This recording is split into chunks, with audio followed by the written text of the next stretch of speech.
Salut tout le monde. Bon aujourd'hui on va voir comme prévu de quoi est composée une ruche. Alors vous avez déjà plusieurs modèles de ruches. Là ça va être la ruche d'Adam, c'est vraiment la ruche qui est la plus courante, la plus utilisée. Donc je vous conseille de plutôt utiliser celle-là.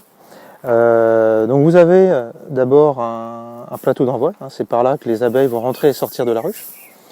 Ensuite vous avez donc le corps de la ruche, qui est donc tout simplement un cube de bois. Hein, et au-dessus, vous avez un couvre-toit, comme celui-là, qui permet en gros de rendre bien étanche la ruche. Elles vont souvent fixer le couvre-toit avec de la propolis pour vraiment la rendre étanche. Et ensuite, à l'intérieur, vous allez avoir 10 cadres, hein, comme celui-là. Et à l'intérieur, vous avez donc c'est juste un encadrement en bois avec une feuille de cire qui est donc fixée sur des armatures métalliques. Et c'est là-dessus que les abeilles vont faire leurs alvéoles pour mettre leurs larves, pour que la reine ponde, et également, évidemment, pour le miel.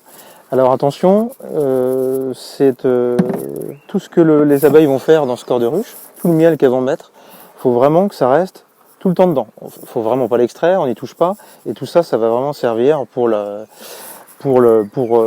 réserve pour l'hiver, pour les abeilles. Donc il ne faut vraiment jamais y toucher, et c'est vraiment...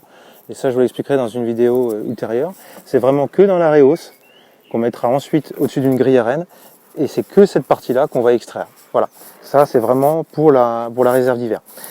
Donc en gros cette ruche, il faut tout le temps qu'elle reste à 37 degrés, donc les abeilles elles vont gérer cette température. Donc elles vont frictionner leurs ailes contre leur abdomen l'hiver pour pouvoir se réchauffer, et l'été elles vont plutôt battre des ailes pour ventiler, à l'inverse, mais toujours pour maintenir une température de 37 degrés.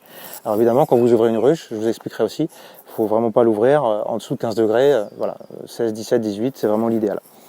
Le but étant de ne jamais affaiblir les seins et surtout de fragiliser par des températures trop basses.